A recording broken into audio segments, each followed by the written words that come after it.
This week, the name of the game is the Omega Block. And if you haven't heard of this pattern, well, you're going to want to get used to it because it's not going anywhere for a little while. So what is an Omega Block? Well, you can kind of see the shape of it right here on our upper pattern. You have this ridge which stands in the middle of the US, and then you have these troughs on the outside. And if you think about it, kind of looks like that Greek character, Omega. That's my best rendering right there for you. But you can see what I'm talking about. And this is basically a pattern that slows things down. That's why it has block in the name. And basically this ridge right in the middle of the country, that prevents these troughs on the outside, that more unsettled weather, from really moving too much. It just slows everything down. It acts like a kink in the jet stream. And it has a big influence on weather across the country. In fact, this is really the overarching pattern that will linger for the next week. So whatever weather you're getting at the start of the week, you're going to be largely locked into by the end of the week. And let's talk about what that weather is. Now, generally speaking, with an Omega Block, you're going to have your hot weather underneath that ridge, so out here in the central part of the country, and cooler weather in the outsides where those troughs are, which we can see in the western and eastern U.S. Those colors, the blue colors, generally indicate lower than average heights. The orange colors indicate higher than average heights, and that somewhat correlates to temperatures at the surface too. Now, I wanted to start by taking a look at our fronts, and what you can see here is a couple fronts, cold fronts, that are going to persist across the eastern U.S., and that's going to keep things unstable to start off the week. Could be some rain and storms out there. Meanwhile, you can see this area of high pressure in the central part of the country, which won't move too much, but our other big player is this front, which is draped through the central part of the country into the Gulf Coast. It's going to sit there for a bit. It's going to have an impact on our weather too. And I should also mention there is this trough which will keep weather unstable in the western U.S., kind of like what we're seeing in the upper pattern. Now, I can move this forward to the middle of the week, and still you're seeing high pressure generally taking over the Midwest and central part of the country. Our front is going to be stalled out across Florida, which is going to create some rain out there. But you can see the second piece, this extending into the Great Plains, into the Rockies, and that's going to be a big player because it will have an influence on storms. In fact, it's going to help to initiate storms. Now, I'll move this forward a little bit more, and what you're going to see again is our pattern not changing too much here. This is Friday and Saturday. Although, as we get later into the period, high pressure begins to move onto the East Coast, which should help stabilize things out there. But these fronts out here are likely to help to initiate some storms, and these storms often, we call them ridge riders, like to ride around the top of that ridge. So we're looking at the potential for some storms across places like the northern U.S., even southern Canada has a chance to get in on some of this too. While other places like Florida, they remain sort of locked into that pattern with the front stuck there, creating rain, and low pressure and troughing generally on the west coast. It's going to create some rain out there too. But let's take a closer look at some of our maps near the surface. Now, if we start with our forecast map for the beginning of the week, this is Monday, European model, and what you're seeing is rain across the eastern U.S. That's because of those fronts we were talking about. We also have our system moving into the Pacific Northwest, which will bring some light rain out there. And you'll even notice some storms out here, especially in the plains once we move this into Tuesday. That's where more of those fronts are draped across the country like we talked about. And we'll talk about the potential severity of storms there in just a moment. But I'll move this forward here, and what you're going to see is that rain on Tuesday beginning to move off the East Coast. There are those storms in the Great Plains, like I mentioned, and the rain in the Pacific Northwest beginning to pop up. Also, you'll notice in the Four Corner states, Utah, Colorado, New Mexico, and Arizona, there are some afternoon storms that'll be popping up. Sometimes you get that with a ridge overhead. Those mountains can help to initiate a lot of storms. And there is a low chance for flooding out there because it doesn't take too much rain to increase that flood threat. So Four Corners, just something to note there. Now, the East Coast gets kind of bailed out here. We're into Wednesday now. Look at that high pressure system moving over the eastern seaboard. That's going to actually help to keep the lower levels a little more stable here. Even on the upper levels, there's still ample energy. If that high pressure system moves anywhere out of that way, there's likely to be storm chances into the middle of the week, but it looks like it's going to bail them out. Pacific Northwest, though, stays a bit rainy, and there are those storms in the plains. Again, a little system passing by there. That's something we're going to need to keep an eye on, because if that has any sort of power, then we could be talking about a higher severe threat. But right now, it looks like just some general storms out there. And as we move this into the weekend, our pattern remains largely unchanged, although some of those, that wave of energy that moved on to the northwest, you can kind of see that out there near Montana now. That's going to keep the persistent rain and potentially storm chances in the northern U.S., as well as the Four Corners. And Florida, like we mentioned, that front doesn't move much, so here we are into the weekend, and we're still talking about potential rain and storm chances continuing out there too. That's the European model. Let me show you the American. Again, starting with Monday here, nothing too different. There's your rain on the East Coast, your rain moving into the Pacific Northwest, and there are your storms beginning to pop up by around Monday, Tuesday in the Plains region, as well as your rain in the Four Corners popping up in the afternoons.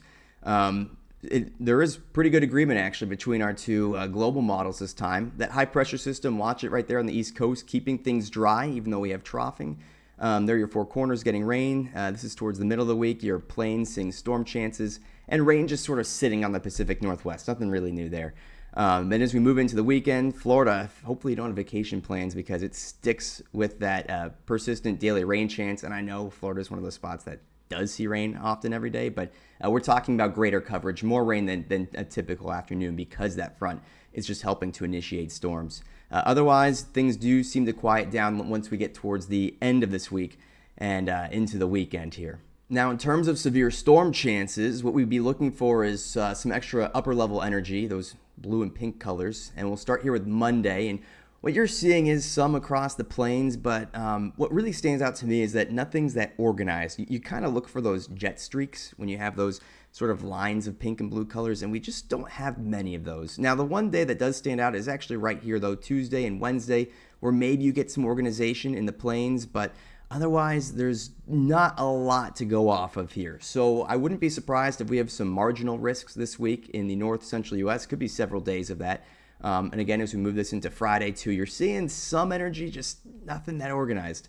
But I don't expect, and maybe we see a slight risk too, level 2 out of 5. But I'm not expecting any really well-organized severe weather. It's more called opportunity severe weather. There's going to be some instability up there. It's just a matter of if any of these systems can generate enough more localized, wind energy to kind of bring it all together. But right now, I don't expect any significant storm threats any significant severe threats throughout this upcoming week. Now, in addition to those rain chances, heat and cool weather is going to be a headline this week too. And remember where that Omega block is? It kind of looks like this, more or less, this week. You're going to see the heat here in the especially south central U.S.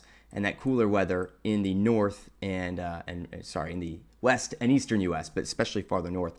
But take a look here. We're going to look at our temperature anomalies relative to our averages, and I'm just going to move this through the week. This is the European model, in case you're curious. This is for your Monday. Again, much cooler in the Northeast where you have that rain falling. But look at Texas, already about 5 to 15 degrees above average out there. The Northwest also a bit cooler too. Move this into Tuesday. Here we are. Again, those are high temperature anomalies, as little as 10 to 15 below average, again, for much of the Northeast. Still hot in Texas and up across the mountains out there. Central U.S., we'll have to wait and see if there are any storms that pop up. But that's right along the front where you're seeing those blue colors in the Dakotas and Nebraska. Still cooler in the northwestern U.S. Here we are on Wednesday. Similar story on Thursday as well. We still have that heat, especially though in Texas. That is one of the spots where we're going to be talking about the potential for record highs this week. And I'll show you the actual temps in a minute here. But still cooler in the east, still cooler in the west. It's really the central U.S. where you see that above average heat this week. And this is now Friday. You're seeing that spread out a little more broadly. And as we continue into the weekend, there's your heat. Still in the central U.S., much, much, much cooler than average. In the western U.S., if I go right back to that here, you can see that the area opening up right out here. That's because we have a trough there, and we also may have a system moving onshore, which of course would limit how much daytime heating you get with less sunlight. But you can see the real big picture here, even into the weekend. Like I said, your western U.S. largely going to be cooler. Same with the eastern U.S. and everything in the middle going to be warmer than average, especially the south central U.S., where we'll be pushing record highs out there in Texas. Now I'll take you to the NBM for the actual high temperatures, and what should stand out right off the bat are the 100-degree highs in Texas. Those are highs that are likely to be in the 100 to 105 range, could even be higher than that. But you're not going to notice too much out here in the Northwest or the East Coast. Remember where it is a little bit cooler this week. Just keep an eye on Texas especially, because that's where the action's happening, so to speak. If we move this into Tuesday, there are those highs again in the hundreds. It's going to be hot in the southwest U.S. as well, as it always is. And you have that little area on the lee side of the Rockies, some downsloping out there perhaps, allowing temperatures to get a little warmer into the 90s. But look at the Northeast. I mean, we're talking about temps out there that are going to be having a hard time getting even to 70 on some of these days. And same thing in the Northwest. If you're on the windward side of some of those mountains, it might be hard to get to 70. Those are your lows. Now Wednesday, we see temperatures rebound back into the 100s in Texas, still cooler in the east and west. And look at these hundreds still persisting in the south central U.S. I mean, we're talking about high heat that's going to last for a while. I'll show you our heat risk map here in just a moment. But as we move towards the end of the week, that pattern's still not changing much. And even Florida here, going to be getting into the mid 80s, but I don't expect any really high heat with those storm chances becoming more prevalent. But you can see as we head later into the weekend, now that heat begins to spread out, our pattern begins to break down. That high pressure system on the East Coast, it'll begin to help warm things up because it allows for just those sunnier skies. But still, much, much cooler in the west and cooler in the east until at least the weekend ahead here. Central U.S., especially south central U.S., though, expected to be very summer-like over the next 7 days. Now, as for those heat risks, as you can see, we have that extreme heat risk in Texas. You don't see that extreme too often in a broad area, but you definitely see it this week. This is for Monday. And again, it's because we have that persistent high heat. And with higher dew points, feels like temperatures out there will be in the range of 110 to even as high as 115 or more this week. So that the humidity actually really adds a big piece of this. But you're going to see it really stays there. In fact, we have no heat risk out here across much of the eastern U.S. Haven't really seen that much this summer. It's been a warm summer, of course, but that really tells you how cool it's going to be out there. But meanwhile, look at those magenta and red colors. They stay in Texas pretty much all week. I just moved this into Saturday. Now you begin to see them disappear, but that really says a lot about the level of heat. And it does take into account climatology. So, I just moved this back to Thursday.